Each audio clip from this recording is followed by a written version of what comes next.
Magandang oras mga kababayan, mga ka-Golden Boy, mga DDS, nagbubunyi na dahil sa napabalitang makalabas na daw si Digong sa ICC.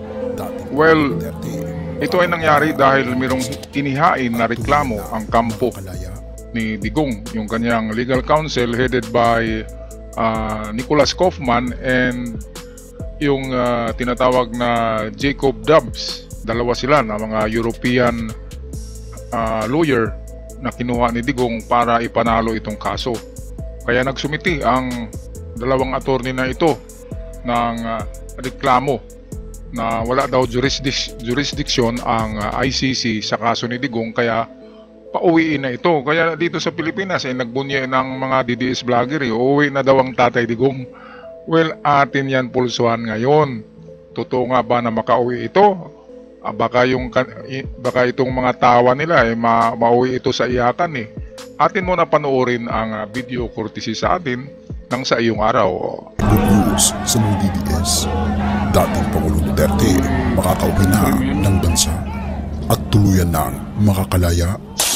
Formal ng hinamon ng defense team ni FPRRD ang jurisdiction ng Teka, balikan muna natin tong tatlong stooges. Ito, slapstick. Ito yung tatlo, grabe magkasayaw, no? Ito yung lumang video nitong tatlo na ito yung mga araw na masaya talaga sila. Walang ka-problema. Maiksi pa yung buhok ni Robin Biguti, oh. Tingnan nga natin anong klaseng sayaw to. Makakalaya. Formal ng hinamon ng Duterte makakauwi na ng bansa at tuluyan ng makakalaya. Grabe, ang saya-saya talaga ng mga mukha, no? Okay, so ito, balikan na natin ang sinabi ni Nicholas Kaufman kung bakit makakalaya na itong si Digong Duterte dahil sa kanilang inihain na reklamo sa prosecution ng ICC. Kung unang tingin ay parang tama sila, di ba? Pero mamaya malalaman nyo kung ano talagang tama, mga kababayan. At baka yung mga tawa at saya ng mga DDS ay mauwi rin yan sa iyakan at magkaroon na naman sila ng mental health dahil sa mga issue na ito na hindi kayang makontrol ng kanilang utak. Kaya nalilito ang mga DDS dahil binudul-budul din sila ng mga attorney doon sa ICC. Sinasabi na makalabas si Digong. Yun pala ang totoo ay nako, hindi ko muna sasabihin na baka matapos tong video. Patuloy muna tayo sa panood ng video ito. Sa bandang dulo ay mayroong explanation dito ang attorney ng ICC sa Pilipinas, si Attorney Cristina Conte. Yun ang ating pakinggan kasi yun ang totoo. Alright, so balik tayo sa iyong araw. Basura na ng depensa ang kasong isinampa laban sa dating Pangulo dahil sa kawalan ng jurisdiction. Sa isang 38-page document, formal na nilang kinwestiyon ang kapangyarihan ng ICC na ituloy ang kaso at hiniling ang agarang pagpapalaya kay FPRRD. Kumalas ang Pilipinas sa ICC noong March 2019. Kaya naman, wala na raw legal basis para ituloy ang kaso. I think it's a compelling argument, but the ultimate arbiters of that argument are the judges themselves. Okay. And it's not for me to tell them how to find ultimately what they believe is the correct decision, the correct judgment. I hope they will accept my argument. Itong si Nicholas Kaufman, akala mo hindi nagtatrabaho sa ICC, parang hindi niya alam ang rules ng ICC pagdating sa ganitong klaseng kaso. Ngayon sa tingin ko, bakit ganito magsalita si Kaufman na positive na makalabas si Digong ay dahil nga 140,000 pesos per month ang make that 140,000 US dollars pala ang binabayad ng kampo ni Digong sa dalawang attorney na ito. 140,000 dollars, magkano ba yan? Ang 30,000 ay 1 million na yan . Kung 140, ilan ba yan? Magkano ba yan? So medyo malaki-laki. Kaya kailangan pagbutihin talaga nila ng attorney itong sila Kaufman at Jacob Dubs ay bigyan nila ng pag-asa ang mga Duterte para medyo naman liligaya at mawala ang stress, di ba? Mawala yung mental health na kung saan ay sumasabog na yung mga puwet, palagi nang tumatakbo sa CR . Kasi kung may stress ang tao, talagang yung tiyan mo yung hindi matutunaw yung mga kinakain mo, kaya tatakbo ka sa CR, sasabog nga yung wet poop. Okay, so ito ang palagay ko dahil nga binabayaran sila Kaufman, siyempre bigyan nila ng pag-asa ang mga Duterte na mapanalo nila ang kaso. Pero sa bandang huli, okay, mamaya malalaman natin kung ano ang initial findings ng ICC. Malaki ba ang pag-asa na makauwi talaga si Digong o hindi? Mamaya atin yan masagot. Okay, so patuloy muna tayo sa video. Makakauwi na si Duterte? Good news ba ito sa mga DDS? Kung akala mo tapos na ang lahat, hindi pa pala. Isang tanong na ngayon ang hindi mapakali sa mga DDS. At kahit ang bawat Pilipino na interesado sa topikong ito, makakauwi na ba si dating Pangulong Rodrigo Duterte? Hindi mo pa kailangang sumagot, pero teka lang, wag mo munang isara ang tab na to dahil ang sagot hindi basta-basta oo o hindi. Grabe yung sayawan nila. Simula pa lang ito. Robin Hood, Isang bomba ang pinasabog nitong Mayo 2. Nag-file ng submission ang kampo ni Duterte sa International Criminal Court para tuluyang ibasura ang kaso laban sa kanya. Pero hindi dahil walang ebidensya, hindi rin dahil sa kawalan ng saksi, kundi dahil sa kawalan ng jurisdiksyon. Walang karapatan daw ang ICC na litisin si Duterte. Yan ang linya ng kanyang mga banyagang abogado, sina Nicholas Kaufman at Dov Jacobs. Pero teka, totoo ba ito? Pero bakit ngayon lang? Ang September 23 pa sana ang pre-trial hearing, pero ngayon pa lang gusto na ng kampo ni Duterte na tapusin na ang laban. Bakit? Para hindi na raw magsayang ng oras, pera at resources ang ICC. Mukhang baliktad. Ang nagsasayang ng pera dito ay sila Digong dahil sa buwan-buwan nagbabayad sila ng $140,000 para sa kanilang dalawang attorney, si Kaufman at si Jacobs. Kaya hindi ang ICC ang nagsasayang. Gumagastos ang ICC pero hindi ganun kalaki kisa binabayaran nila BP Sara. Siyempre, kung hindi magpakitang gilas tong dalawang attorney, anong silbi ng binabayad nila BP Sara? Di ba? Na milyon-milyon. I-compute nyo nga mga katiyats, $140,000 times 56 yata ngayon o 57 ng dolyar. Lalabas yata yan na ilang 30,000 ba ang 140? So, merong mga 5. So, nasa 5 million mahigit ang buwan-buwan na babayaran nila BP Sara. Chicken feed lang yan. Kasi tumatanggap naman sila noon ng 11 million bawat isa sa kanila galing kay Michael Yang at Alan Lim. Di ba? Yun nga yung titingnan ngayong impeachment, bubuksan yung mga account na yun at lagot talaga diyan si Sara. Talagang sasabog na ang kanilang wet po niyan. Hindi na yan makakalunok ng pagkain kapag nabuksan yung bank accounts niya na 52 billion. Joint account yun, dalawa nila ni Digong. Ang pira na yun ay galing yun hindi yun galing sa bayan natin, kundi galing sa China kay Alan Lim at Michael Yang. Yun ang hati nila sa COVID at sa iba pang mga illegal na transaksyon ng mga Chino na yan dito sa Pilipinas. Kasama na diyan ang Pugo. So 5 ba sila lahat? Pulong, Basti, Abansinya, BP Sara, 5 sila lahat. Sabi ni Trillanes, hindi akong nagsabi niyan. So 5 sila tumatanggap ng 11,000 a month galing doon kay Michael Yang. Noon pa yon na mga taon, hindi ngayon. Matagal na. Pero hindi nila yan nauubos kasi ang laki-laki.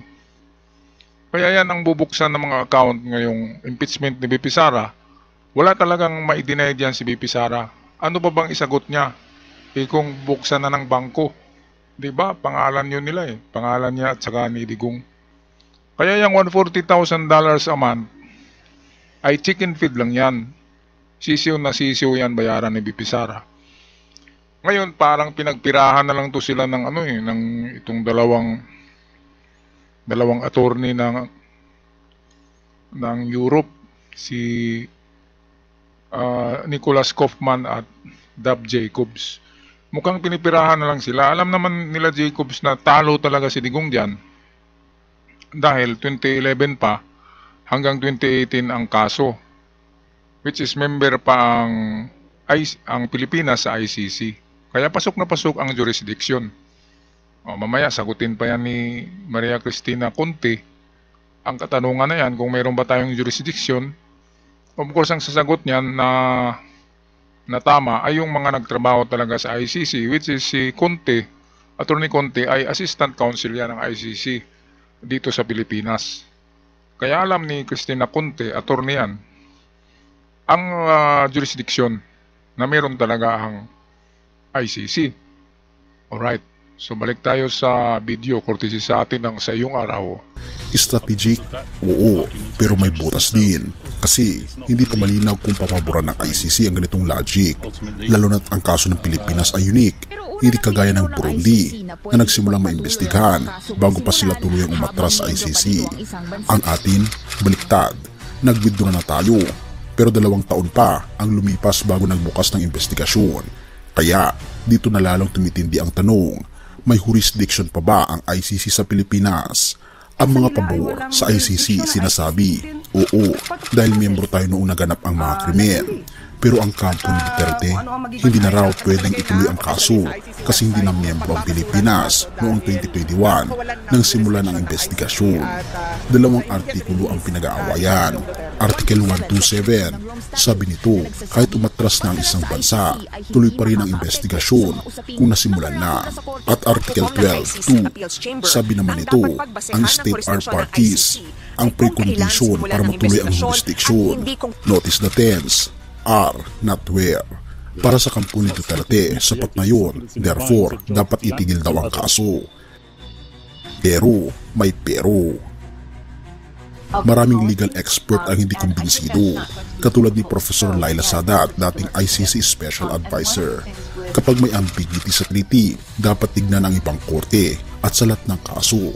Kahit umatras ang isang bansa, mananatili ang jurisdiction basta miyembro sila nang mangyari ang mga krimen.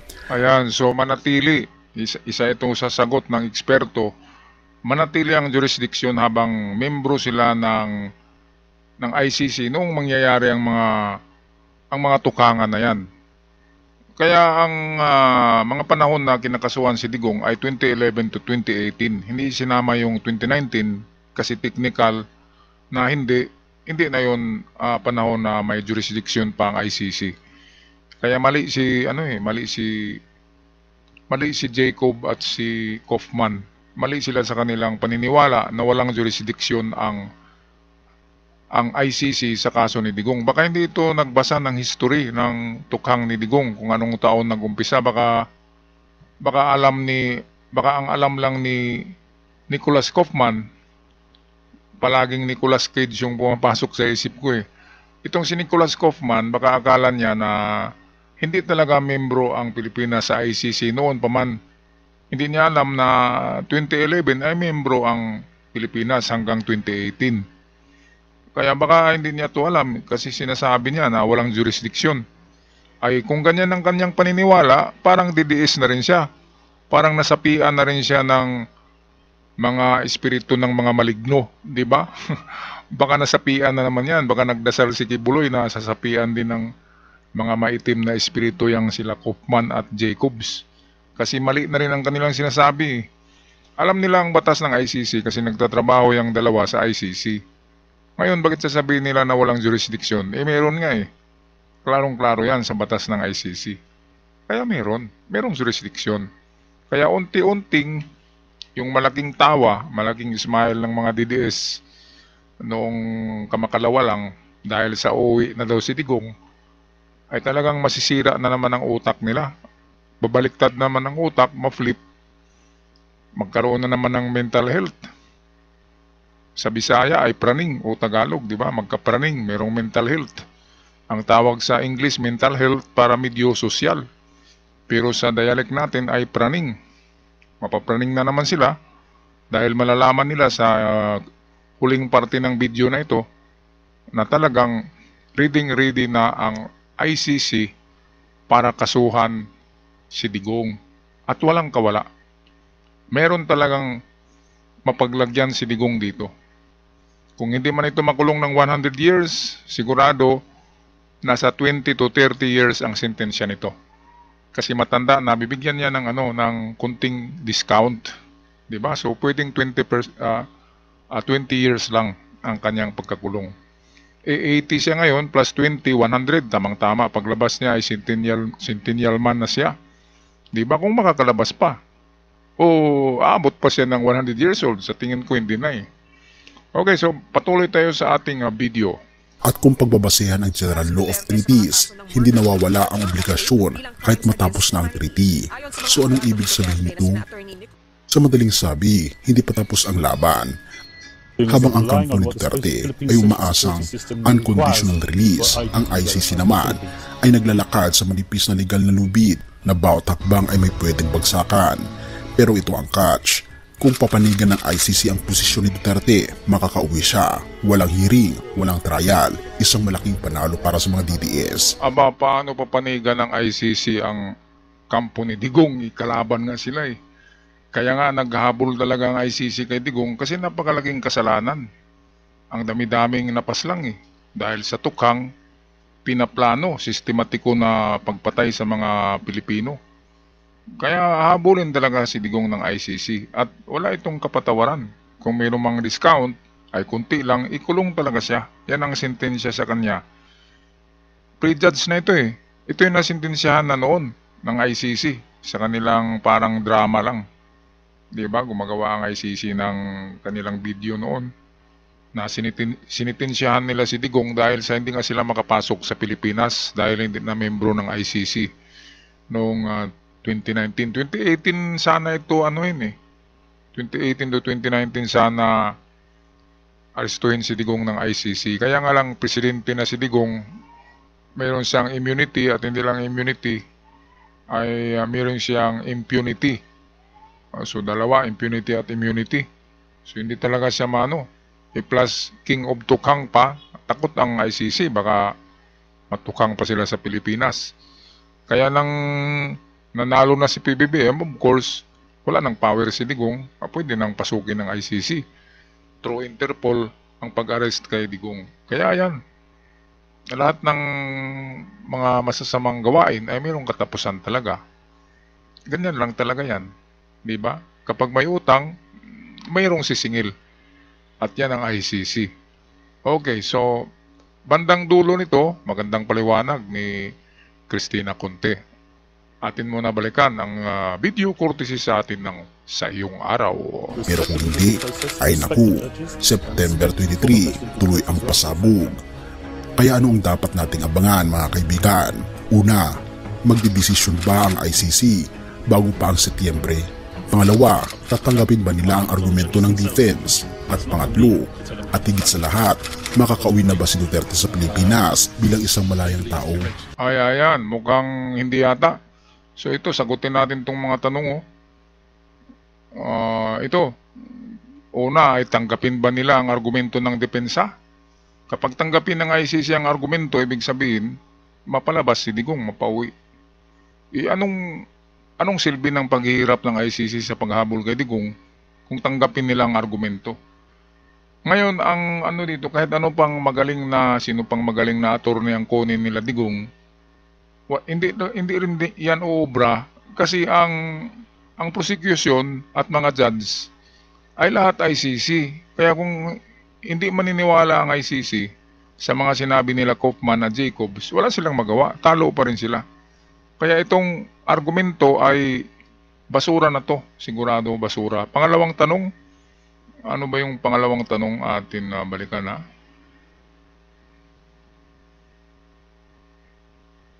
Ito, magdesisyon ba ang ICC bago ang Setyembre? Hindi, kasi naka-schedule na yan eh. ICC nga ang nagbigay ng schedule para makahanda ang depensa ng matagal. Kaya ginawa nila na 3 buwan bago ang pre-trial. Kaya mayroon pang panahon sila Kaufman at Jacobs na maghanda ng argumento nila para mapaniwala nila ang ICC na walang kasalanan si Digong. Ngayon hindi talaga maniniwala ang ICC dahil nandun na nga sila Scanias at si Matubato sa kamay ng ICC na mga witness. At meron pang ibang witness na tinatago lang. Katulad ni Asierto, di ba? Tahimik si Asierto. Sa tingin ko ay nandyan na rin si Asierto sa sa ICC. At hindi lang yan, yung si Kirwin, di ba? Biglang tumahimik si Kirwin eh. Kirwin Espinosa, baka tinawagan na rin yung ng ICC. Grabing testimonya yung kay Kirwin eh. Kasi grabing patayan yun, pati yung ama niya, disgrasya, di ba? At may mga sa loob ng bilangguan na tinudas. Grabe talaga ang panahon ni Digong. Kahit na bilanggo na yung tao ay tutudasin pa rin sa loob. Kaya magdesisyon ba ang ICC bago ang Setyembre? Hindi. Ituloy talaga yan ng ICC kasi yan ang kanilang schedule na hearing, pre-trial. September 23 yata.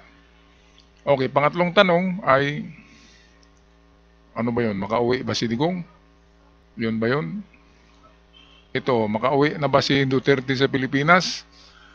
Bilang malayang tao, hindi rin. Kasi kahit ang bitiwan siya ng ICC at makauwi, mayroon pa rin kaso si Digong dito sa Pilipinas. Hindi din siya titigilan ng kanyang mga kalaban. Kaya problema talaga, to the max, to the bones. Grabe, ang laki-laking problema niyan. Kung ako, iinom na lang siguro ako ng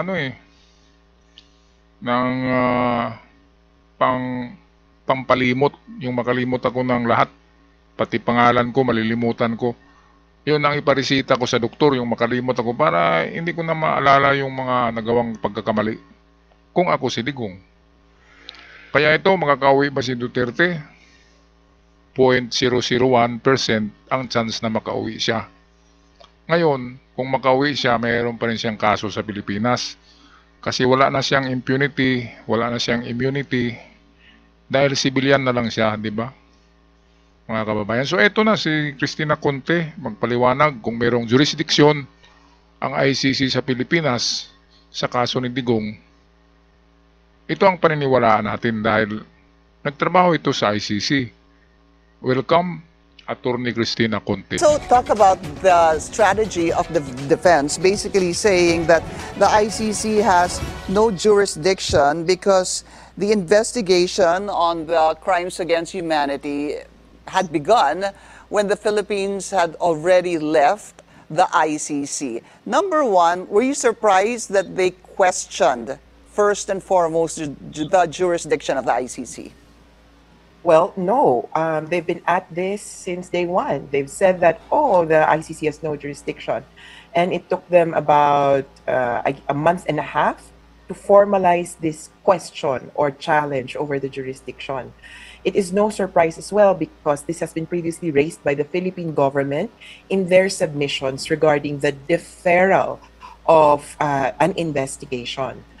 But for us, there already has been clear direction or indication about this matter, and it is that the ICC retains jurisdiction over any matter under consideration by the court, even after it has withdrawn. And they're talking about specifics, investigation, and we'd also like to raise that the court, through the Office of the Prosecutor, had already opened a preliminary investigation in February 2018 before we withdrew. And so that's going to be the two contending positions. Ayan, so napakaklaro yan. Mga kababayan, 2018 pa pala ay nag-imbestiga na ang ICC at mayroon na silang verdict doon. Tama yung sinabi ko, di ba? Na mayroon na talaga silang verdict dyan kasi nag-imbestigasyon na sila. Ngayon ito ay parang review na lang ito. Parang palabas na lang, sarswela na lang. Pero actually, ay mayroon na talagang verdict ang ICC 2018 pa, mga kababayan. Ayan, so merong jurisdiction ito, sabi ni Miss Cristina Conte.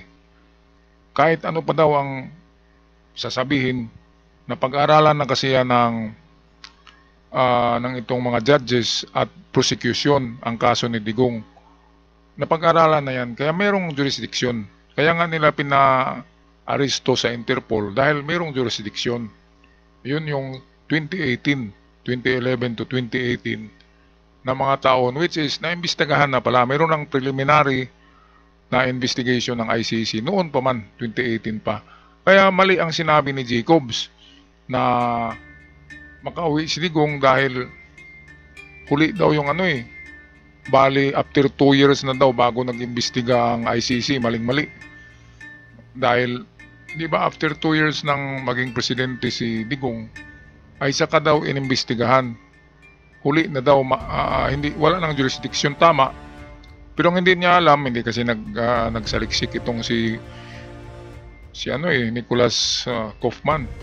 Sabi ni Cristina Conte ay meron ng preliminary investigation ang ICC 2018 pa.